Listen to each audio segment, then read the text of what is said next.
Em que momento da nossa vida a gente descobre o que é lealdade? Eu lembro que eu tinha muita amizade, principalmente naquela época com os meninos, por conta do movimento, de estar mais em brincadeiras, de pique-pega e estar participando dos esportes. E eu percebi logo cedo que eu tinha esse apego e que era muito bacana e me divertia muito, mas no final das contas, os meninos sempre escolhem os meninos. Quando eles chamar pro time, quando eles iam chamar pra brincar, quando eles iam passar o recreio, era sempre entre os meninos. Então, acho que esse foi meu primeiro contato, assim, com lealdade, ou a falta dela, mesmo sem saber muito bem. Várias situações acontecem na nossa infância, na nossa adolescência e depois na fase adulta, e que, de alguma forma, elas se repetem e só muda a forma como a gente vai lidar com elas. E tá aí uma coisa que é muito difícil, porque normalmente a gente só vai pensar assim, caraca, já tive esse sentimento antes, depois que já passou, depois que a gente não soube lidar, depois que a resposta foi horrorosa, e aí você pensa assim, realmente eu poderia ter aprendido melhor com isso. Mas nada melhor do que um bom erro pra gente aprender a acertar, né? E depois, com o tempo, a gente passa pra adolescência e as coisas meio que não mudam muito. Sabe aquele momento da adolescência que parece que aquilo te machucou tanto, mas tanto, que parece que nunca vai passar, e que você vai ter uma depressão infinita, e caraca, o fim do mundo. Eu tinha ali mais ou menos uns 13, 14 anos. Algumas das minhas amigas começaram a participar de algum grupo de igreja, alguma coisa assim. E aí elas tinham assuntos em comum que eu não tinha, que eu não fazia ideia do que elas estavam falando sobre. E isso te faz se sentir, né, muito excluído. Porque, como eu sempre fui muito grudada e leal com as amizades que eu fazia, por mais que eu fosse uma pessoa de muitos colegas, eu tinha poucas amigas. E acabava ficando bem fechada naquilo.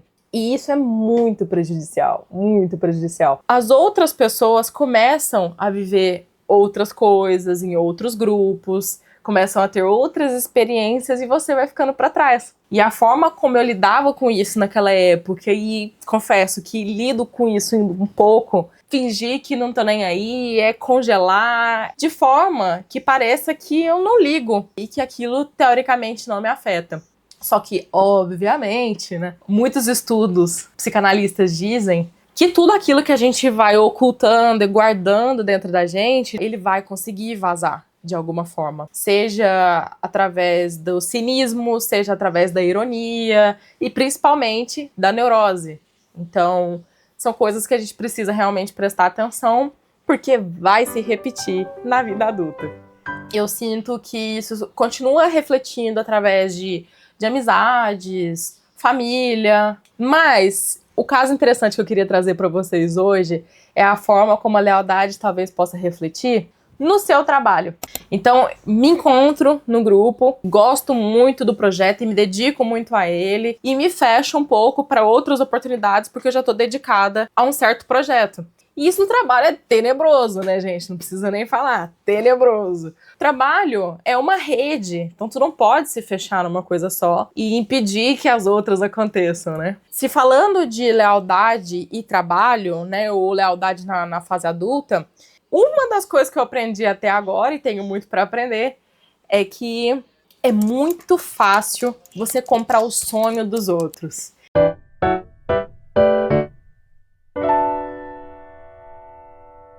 É muito mais barato você comprar o sonho dos outros.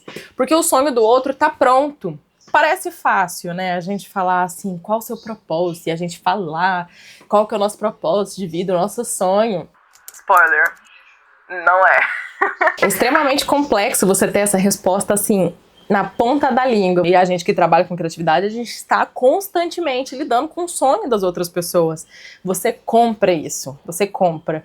E com isso, você consegue viver coisas incríveis, incríveis, juro. Você vai ficar feliz pela pessoa, você vai ficar feliz pelo projeto, de ver aquilo acontecendo, saindo do papel. É maravilhoso. Então, eu jamais diria pra você parar de comprar projetos que você realmente acredita, assim.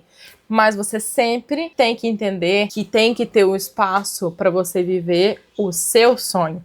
Se é que é pra ter algum tipo de conclusão, a gente vai chegar junto nelas, tá? Hoje é a gente se perguntar por que aquela decisão fez sentido quando aquela decisão foi tomada. Quando os meninos chamam os meninos pro time, eles querem um time forte. que vai dar conta, que vai jogar pra caramba. E de fato, naquela época talvez fosse. Na adolescência, seus amigos terem outros amigos, na verdade é o natural. E na fase adulta, é tomar as melhores decisões, é ser adulto. É talvez até ser um pouco egoísta. É a gente escolher também, às vezes, ser leal a gente. Lealdade, segundo o ChatGPT, seria a escolha consistente de permanecer fiel a alguém, a um vínculo ou a um valor. Mesmo quando seria mais fácil agir por interesse. E pra você, o que é lealdade? De praxe, como você já conhece o YouTube, não esquece de curtir, não esquece de compartilhar, principalmente de comentar, porque a minha ideia é chegar numa conclusão com vocês. Muito obrigada e até a próxima!